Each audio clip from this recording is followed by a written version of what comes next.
Welcome to the Table Podcast, where we discuss issues of God and culture, brought to you by Dallas Theological Seminary.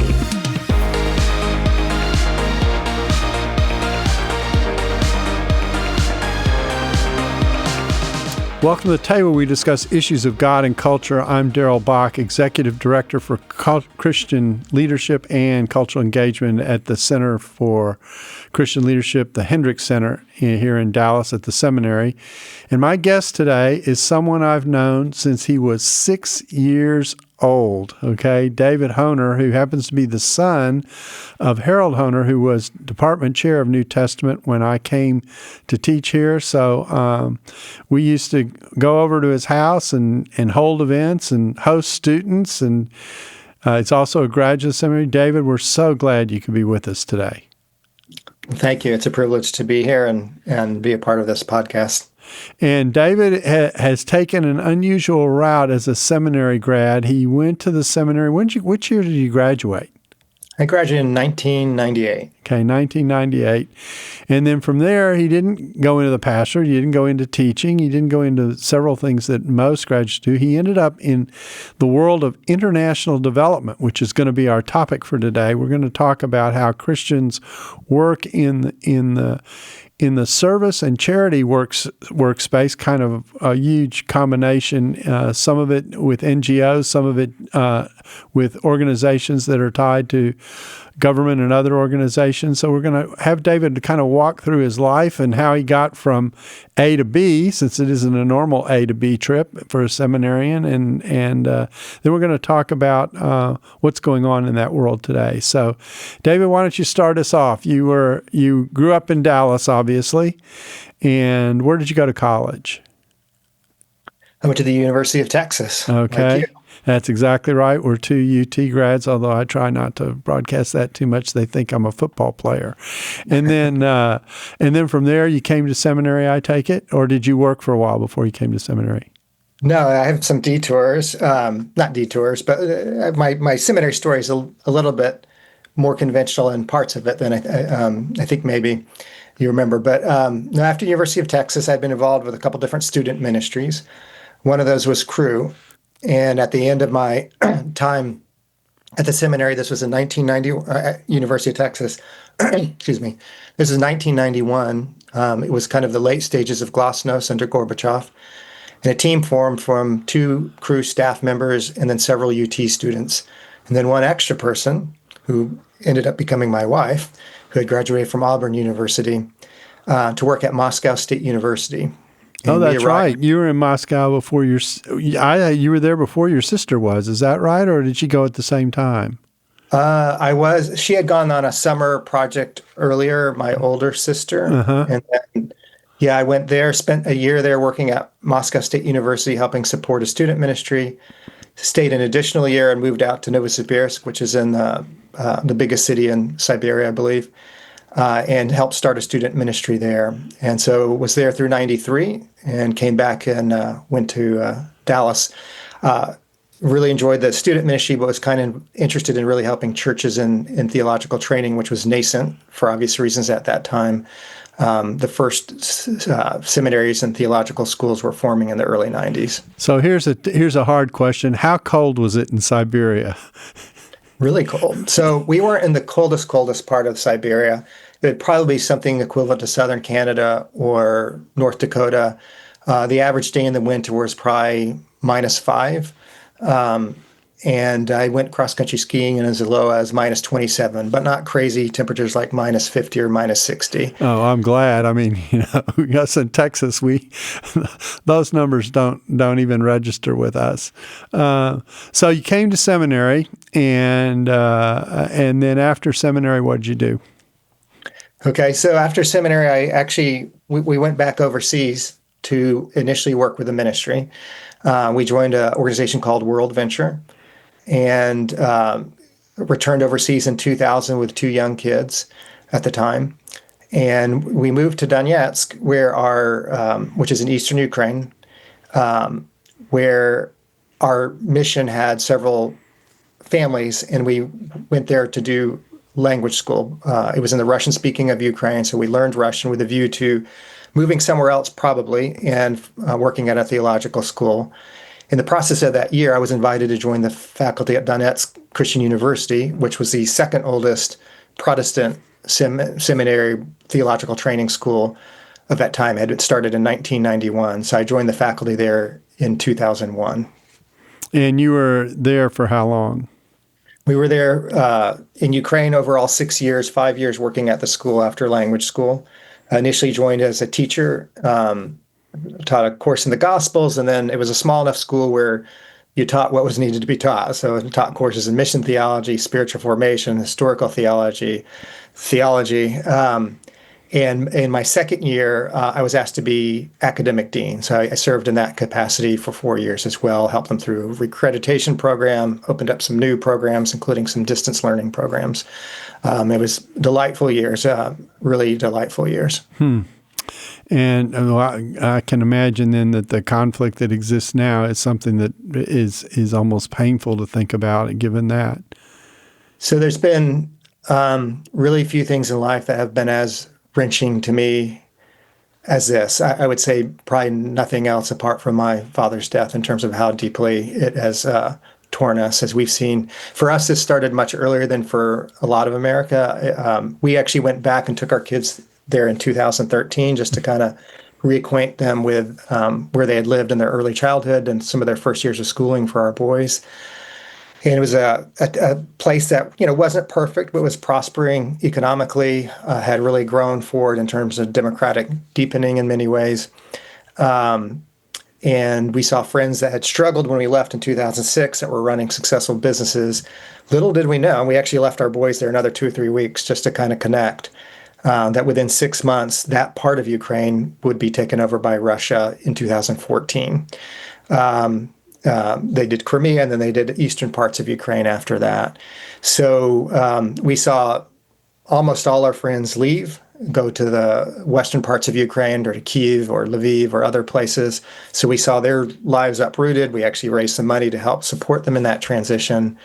And then, of course, in 2022, 10 o'clock at night, watching the news and seeing the full onslaught invasion. And some of these same friends who had moved from Donetsk woke up in Bucha, hearing bombs and having to abandon their house that day. And we took one son in for about a year or two of a student family that we were close to. And he lived with us, and now we've launched him. He's up in New York City. Wow. Okay, so from the Ukraine, what was next? Okay, so I'll maybe unpack that a little bit. Okay. As we were in Ukraine, through my teaching and sort of some of my writing, I started becoming just more and more interested in kind of the full orb dimension of the gospel that moved beyond just sort of private spiritual relationship with God to more its impact in terms of our place in public life and how it impacts or should impact communities of faith in terms of their social, economic, and political understanding and how they interact in the world. So I began to teach to that a little bit more, try to wrestle with what is the place of the gospel in the public sphere. At the same time, I was experiencing a country that, was post-Soviet, and a lot of the post-Soviet republics really struggled with corruption. A lot of the same players who were in power during the Soviet Union remained in power after the Soviet Union. They used those levers of power for self-enrichment and to gain further power. And at the time, Ukraine was in the bottom quartile of most corrupt nations in the world. And we just saw the extent to which that deeply corrupted people's lives, deeply deformed people's lives, how they couldn't run successful businesses. We had one friend who tried to make a go at a business, took the initiative, took the risk, and then was squashed by sort of a mafia-like organization and just gave up. I had another friend who, confided that he was planning to immigrate with his family to the West, and he said, I love my country, I love being here, but I want a place where I can earn money honestly, and my kids can earn money honestly. And so that broke my heart. And that parallel developments made me start thinking about kind of what place is there for a Christian to work in the public sphere. So I started learning a little bit more about the field of international development and how governments and multilateral organizations really invest in other countries in developing their political, social, and economic systems. And so we made a hard decision. I was on the route to go on for a PhD, similar to my father, and had reached out to programs, and in the end decided that as much as I treasured that, and I had really enjoyable time in the life of the academy there, that I wanted to try to work on these problems from the inside, and went back to get a master's degree at Johns Hopkins University focused on international development in politics and governance. So you were in the D.C. area during that time? Yeah, we came back in 2006. We moved back for 2 years in 2006 and have not left, other than where my work has taken me. Okay, so you say where your work is taking you. You've been to a lot of places. So I guess tick through the list. Okay, so I mean, I've been to places where my work took me. So when I graduated, I joined a company called Lewis Berger at the time, and eventually got bought by another company called WSP. And it's a for-profit company. Both those are principally engineering companies, planning and engineering companies. But Lewis Berger had always worked a lot in the developing world. And so they had a whole portfolio of projects that worked with donors like USAID, the U.S. Agency for International Development. And so my first work with them for the first 4 years was mostly in Afghanistan. And although I was based in D.C., I was about 50% of my time in Afghanistan supporting a variety of projects we were doing over there. And that's the reason we ended up staying in D.C. These weren't places where they generally encouraged or even allowed you to take your family. So to do work there required actually kind of being there and working individually without my family. So Afghanistan is where I did a lot of my, cut my teeth in the field of development. And then I moved into other areas. Our company did a lot of work in Iraq. I supported those in a little bit more of a limited way compared to what we were doing. And then quite a bit of work in the Philippines. In the last few years, it was really El Salvador, Honduras, a little bit Nepal. So kind of a spectrum of countries. And then most recently, until some changes, in April of 2024, I joined USAID itself, where I was working more on the policy and program design. And that took me in support of countries really all over the world, Africa, Asia, Europe. So let's talk about what it is the kind of thing that you were doing when you were in Afghanistan or Iraq or El Salvador. What kinds of projects are you working? I mean, if you're working for an engineering company, I imagine it has to do with infrastructure development and some of those kinds of things. Am I right about that or wrong? So it started at that. So our company got into these projects because they were doing engineering projects, and my work in Afghanistan was centered around those kinds of projects. But development's wider than that, includes things like health, education, governance, that is strengthening government systems, which became my focus, business and economic development. So initially, my interest in going into this was really governance. It was how do you strengthen government systems so they more effectively deliver services to citizens, how they do that in an accountable way, transparent way, so that money is used to their intended ends, and in a way that is participatory, that allows citizens involved in that. But I came into the company as an economist, and so I initially supported these huge infrastructure projects that America funded as a part of its development in the aftermath of our invasion there. And our company built around, I think, 1,500 or maybe 1,200 miles of highways. And so I did initially some analysis on the economic and social impacts of that work. And then as they build all these assets, huge infrastructure systems, we did energy, giving couple 24/7 energy for the first time in decades, providing cheaper energy across the country. They did some water infrastructure. As we build these sort of assets, we take it for granted in the United States, but if you don't take care of those assets, they don't last that long. Potholes appear in streets, roads fall apart, water lines break. And so for about 2 years, I was really working with their Ministry of Public Works, helping to support creating better government systems to make sure that those roads were repaired, that they had ways to finance those roads. So that's my work. My work in Afghanistan, a little bit in the Philippines, was in the infrastructure space. But then I expanded beyond that to looking at economic development issues. And then my really area of specialty the last 10 years was how you strengthen government systems from a national level government in terms of how it taxes and uses money accountably. And then my sweet spot was really local government systems, how you help municipalities and cities kind of plan, budget, and deliver services that citizens want and that allow citizens to be involved in those. So how many different organizations did you rotate through in the midst of doing this? Because it sounds like you're moving around a little bit. So it's project-based work. So I actually, most of my career in international development was with one company. Now that company got bought, but it was essentially the same team and company I worked with. So essentially the way the U.S. government and other donor governments worked is they would have their own teams inside the countries. And they would say, you know what, we're seeing, let's say, we're seeing that, local governments aren't really working in a way that leads to sort of people to flourish. That, there's potholes in the roads, the street lights are out, so it's dangerous. We'd like to kind of have a project that helps governments improve those systems and make them sustainable financially. And so they'll send out what was called a request for proposal, say, this is what we want done, and you as a company propose into that. You put what you're going to do in your budget for it, how you're going to do it, who your team members, what your staff's going to be. And if you win that, then usually it was about 5 years to implement it. And so you're doing a project over the course of 5 years that tries to deliver against what the donor, mostly in my case, USAID, decided was needed to be done, and you're reporting against that and showing them how you're meeting the metrics that they wanted out of it. So it's really all the same company for me. There's dozens of companies and nonprofit organizations that worked in that space that competed for the work.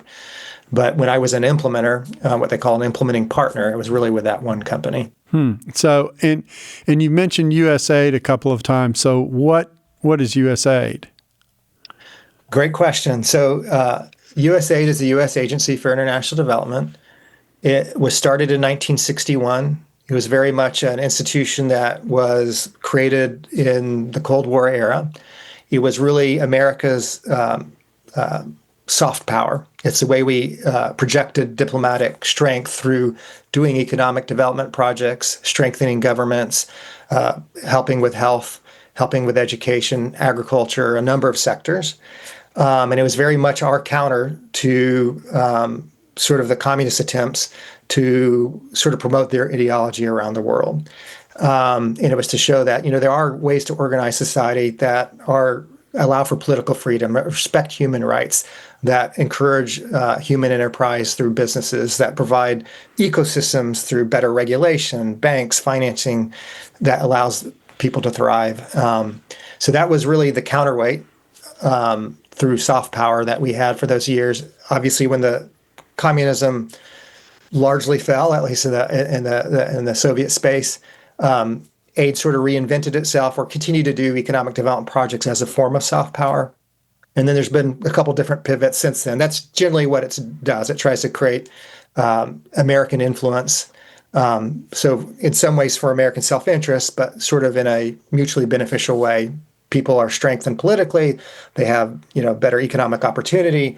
They have access to schools and health, good for them. But in so doing, it also yields and generates goodwill towards the United States and sometimes trading partners. South Korea is sort of the poster child for that, where we did development aid for decades, and now, one of our main trading partners. So, where there were other pivots is in the aftermath of 9/11. There was much more resources and development directed towards unstable and fragile countries, and with the idea that if you can create better political and economic systems, you create less draw to extremist forces. And then I would say the last 10, 15 years, the pivot by both Democrat and Republican administrations, in addition to that, has also been how do you counter China's influence as it invests billions of dollars around the world, not just to do development. And they've done some good things. I don't want to discount it completely, but also that's their attempt to exert power, influence, and loyalty around the world too. So there's been a lot of that. The story with USAID unfortunately just ended. We don't need to get into politics of it, but the current administration decided that's not really the way they wanted to do it anymore. And so USAID closed its doors this past July, early July. So when that happened, what goes? In terms of U.S. In terms of international development, I mean, what is the impact on that on international development to have had that happen? Well, it's tremendous. And again, I want to be careful because I know different people have different perceptions on it. So I'll give my take on it. So the U.S. committed around $50 billion in funding throughout the world. And so some of that apparently will be done through the State Department. It's not clear what of this will be kept. I think some of the health interventions and some emergency response interventions will be kept. Anything I touch in terms of governance is gone, so far as I can see. A lot of our I think pretty much all of our education work is gone. A lot of our work on economic development is gone. So USAID by far was the largest bilateral donor, bilateral meaning country to other country. You still have institutions like the World Bank and other kinds of development banks like the Asian Development Bank working in these spaces. So you have other actors acting, but USAID was a leader in this. Anywhere in the world you went, even other donors looked and got cues from USAID often. My last trip was to Moldova and sat around a table with like 8 or 9 other donors and helped facilitate a meeting where we were discussing some work there. And clearly, even though USAID in some cases wasn't the biggest donor in this particular space, USAID played an outsized role in leadership. So I think we lose leadership. We lose a lot of the investments in the areas where we're investing in things like education, governance, economic development. But there's also a tremendous means of soft power. And while USAID staff was 10,000 people, about 3,000 of those were foreign nationals.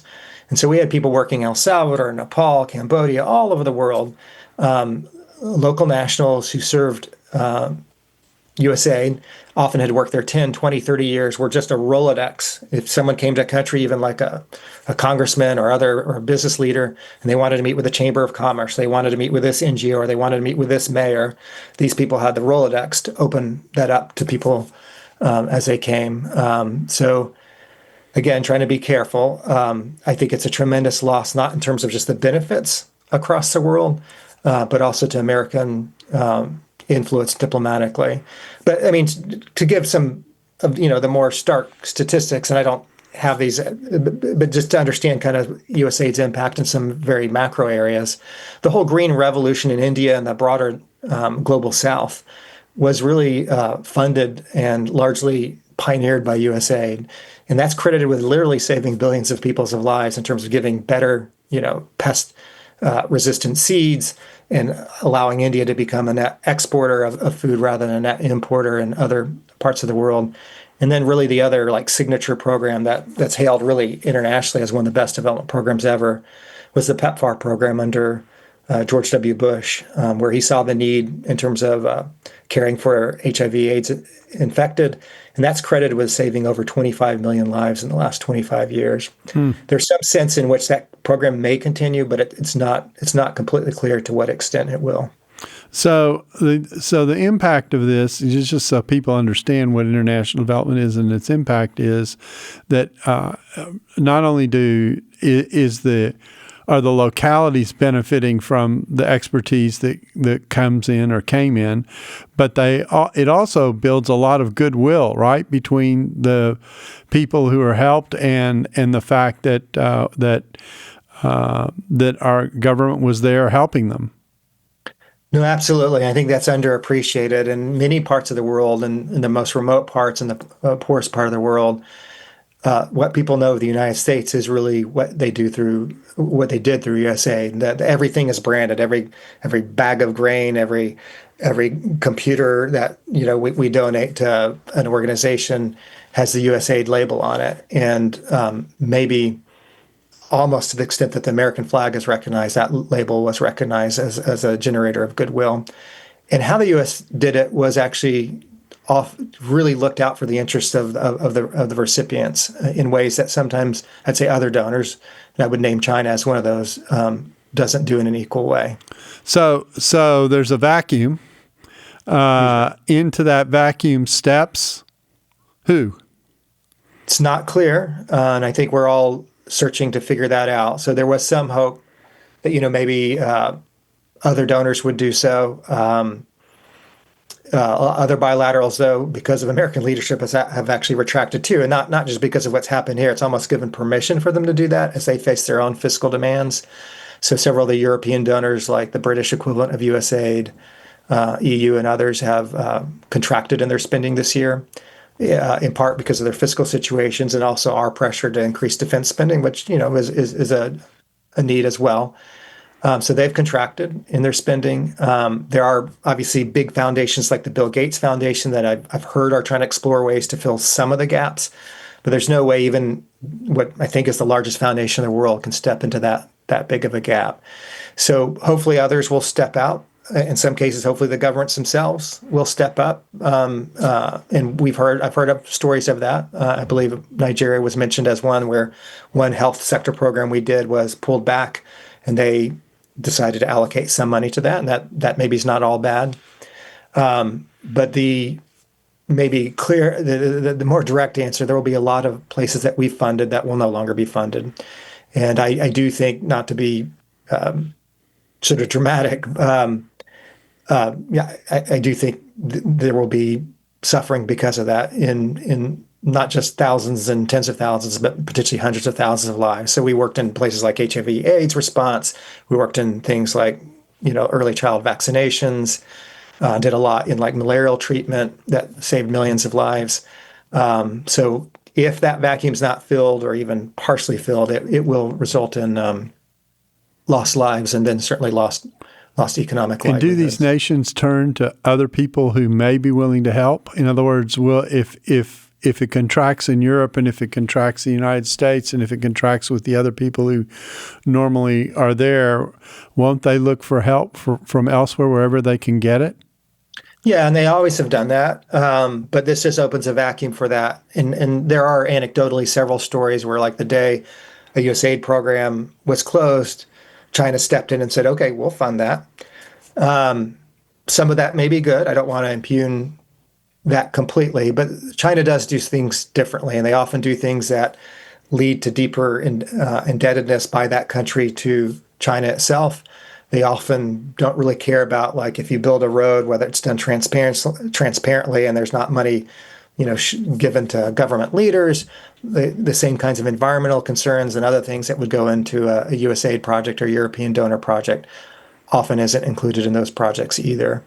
So absolutely, with that vacuum, it does open up places for China to step in. It opens places in part for even Russia to step in as they try to expand their influence around the world. And there's already, like I say, stories of that happening. Now, this may sound like a strange question, but my analogy, I was thinking about this in thinking about this podcast, is one of the things that happened to us. We had our kids in public schools and were very involved in the PTA and kept very, very close to the elementary school, junior high, and high school that our kids went through, and tried to be as supportive as we could as Christians. And we inevitably found that there were many Christians working in these spaces. And the moment they found out we were Christian, they let us know in a second, said this was their ministry. This was how they viewed what they were doing. It's where God had called them, and they had a sense of calling for what they were doing.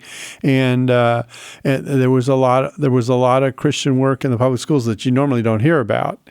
And I'm assuming that in these areas, with international development, and it's certainly true with NGOs, many NGOs, there's a heavy Christian presence in the work that gets done.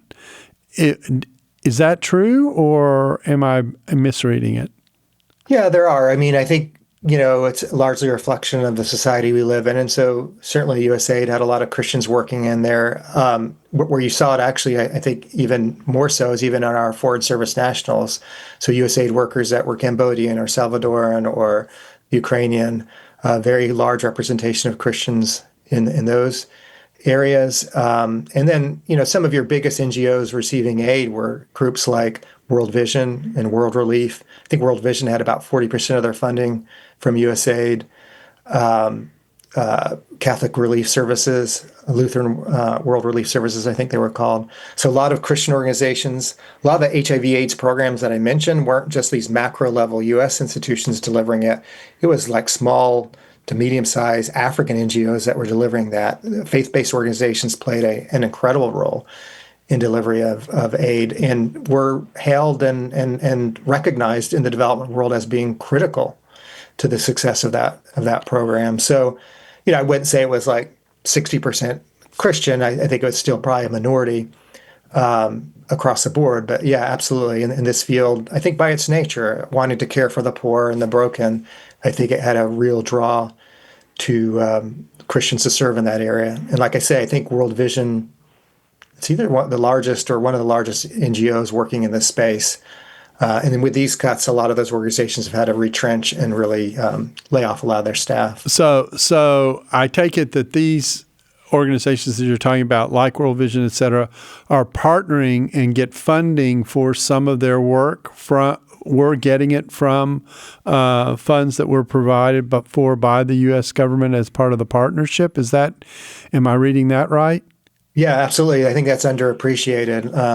I don't quote me on this, but I believe World Vision's funding before the dismantlement of USAID was around 40% from government funding. World Relief also had a lot of government funding.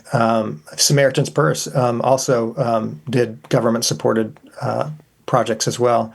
So some of these had different funding models. World Vision obviously has, its child sponsorships and church-based funding and other things. So it wasn't wholly funded by the government, but it was substantially funded by the government.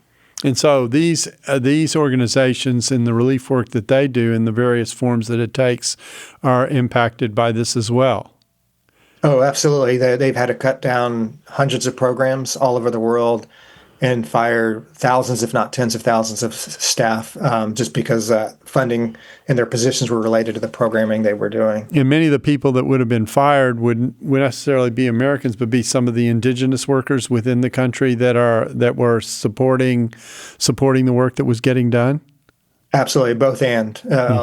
Thousands of Americans working here in offices supporting those projects, and then the staff, which were often local staff. And that's something maybe I even neglected to say in our projects. When we were funding these projects, most of the staff on these projects were local citizens. We occasionally have one expat leading it, but it is more and more moving to complete ownership and operation by local staff. So where does international development stand now? A lot of what I'm hearing you say is that it's kind of having to reconfigure, for lack of a better description, the way in which it works, because I take it that the U.S. and Europe were major players in the space. They are, and Europe is still active in that space. And like I say, I think there is some commitments by this administration, at least to the State Department, to continue some of this programming. From what I've heard, that's in like about the 10 to 17% range of what they'll fund compared to what they funded before. So it will be there in skeletal form. There are other like what's called multilateral banks like World Bank or the European Bank for Reconstruction and Development that continue in that space. They have a little bit different model of how they do it. And there are NGOs, like the Christian ones we mentioned, or your Save the Children's or Mercy Corps, that have their own funding sources that will be able to continue that work apart from the government funding they received. So I think, what it will be just a much diminished level of programming for a while. I think the golden question is what comes next to, philanthropy and foundations and maybe private citizens help fill the void. Probably in part, I'm skeptical that it will fill more than 10 to 20% of that void, just because we all have our own. I don't think there's money appearing in most of our pockets that will allow us to contribute more. Like I said, it hasn't happened in my case. But then, I just think it will be diminished programming. Again, not to get into the politics of it, development generally had pretty strong bipartisan support. And it might surprise many to know that even Republicans were some of the biggest ardent supporters of development. And I do get a sense that I think as this washes out, there will probably be some return to what was, maybe not the same institutional framework, but I do think and hope that I think the U.S. government at some point will get back in the game a little bit. Because your point underneath this is this work is really important and provides opportunity, and in some cases is restorative to the life of many people when it takes place. No, absolutely. And, like anything, when you do programming this size, I don't want to overclaim. There have been plenty of development programs that didn't achieve the results they were after, and that, found frustration, just much like government policies here that were well-intended but didn't have the effect that people wanted. But absolutely, this was a vital place for really helping strengthen economic resilience, promote sort of private industry, promote better and more accountable governments, help farmers know how to farm in ways that increase productivity, increase their incomes, provide more food for their communities. Another element that's important in this area, because you mentioned education. In some of these countries, the role of education is significant for people being able to change the direction of where their families have been for generations. Mm-hmm. Yeah, and aid was a big player in that. I didn't touch that space so much, but yeah, we did tons of projects in helping curriculum development and promoting literacy, promoting numeracy, programs for people who didn't make it through school and dropped out. So alternative schooling for those who are 18, 19, 20 have aged out of schools, but helping them to kind of develop numeracy and literacy and or vocational training. We ran a project in Pakistan that was really, and Nepal actually, working with the private sector to help create skills-based programming to help people meet, market demands in terms of what was needed. So yeah, USAID was a very big player in the education space. So, what are you doing these days? Where's this left you? Well, left me without a job. Uh-huh. So March 5th was my last day with USAID. And so the last few months have been just a lot of prayer and discernment. To put it blankly, it wasn't just a loss of a job. It was really a loss of my field. So I did a lot of feeling around to figure out, okay, in other spaces in the donor world, are there opportunities? And the answer was potentially. But as they're contracting, they have a whole labor force that also is now out of work. And so I worked and looked in the broader foundation of philanthropy space, made some inroads into a couple organizations, got pretty close to the altar, but never quite said I do. And I think as that went on, I started wrestling with, maybe I need to look at a wider pivot and how I can use skills that I've gotten through development elsewhere. So most of the last, particularly 17 to 18 years, I've regularly got on planes, left my family, and been overseas quite a bit. So I, in a spirit of openness, while I was still pursuing these other jobs, said, well, what about just buying a local business and maybe digging roots in a little bit deeper here, finding ways to kind of deliver services to people and provide employment. And so I recently, it's still in process, but got a bid accepted to buy a local commercial and residential painting business.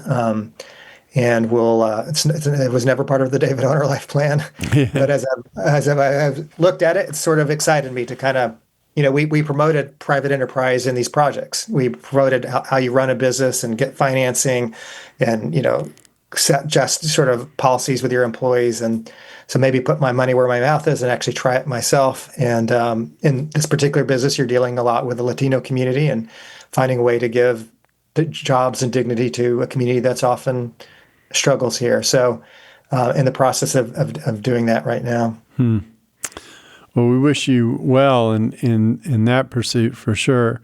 David, I just want to thank you for helping us kind of understand a world that probably my guess is most Christians have very little clue about, and helping us think through that.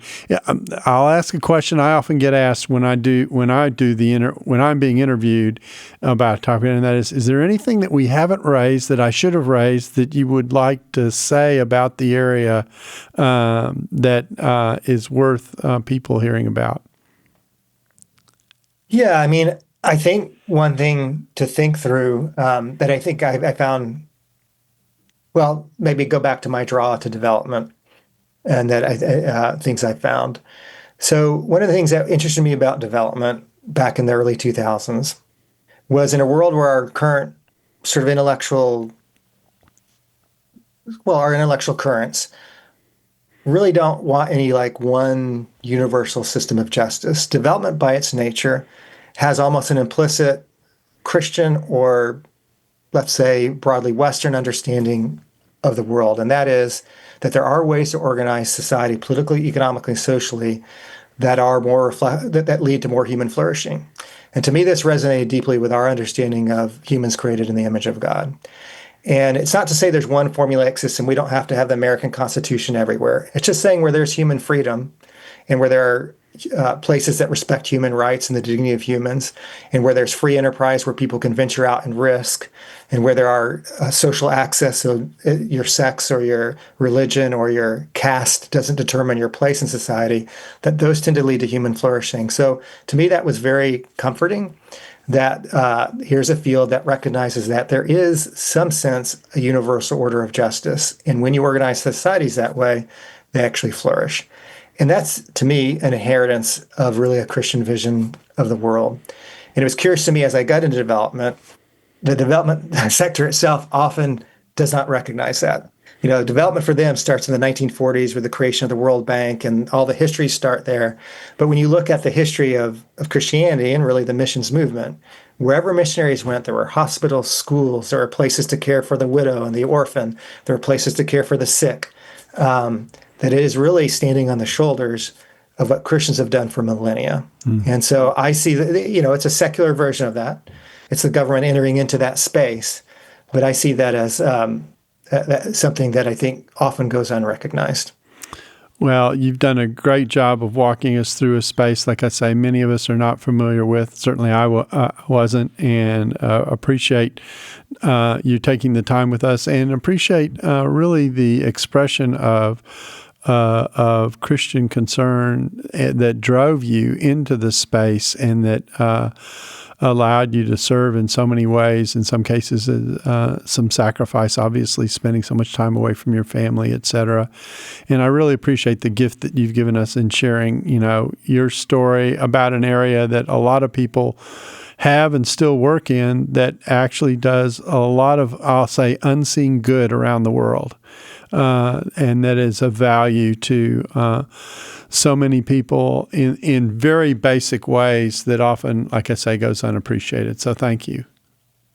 Yeah, well, thank you for this opportunity. And I hope it shed a little light. And I hope for people it also shows that there's a lot to be proud of in terms of what America's done in the world. It's been a genuine force for good for decades through this kind of work.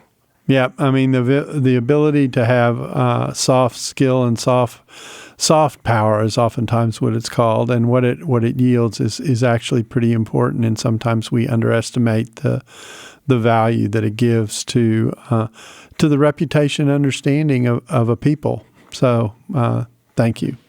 All right, thank you. Yeah. So we want to thank you for listening today. If you like our show, please leave a rating or a review on your favorite podcast app. It's a great way to support the show and help other people discover us. We hope that you'll join us again next time when we discuss issues of God and culture to show the relevance of theology to everyday life. And we wish you well and the Lord's blessing. Thanks for listening to the Table Podcast. Dallas Theological Seminary. Teach truth, love well.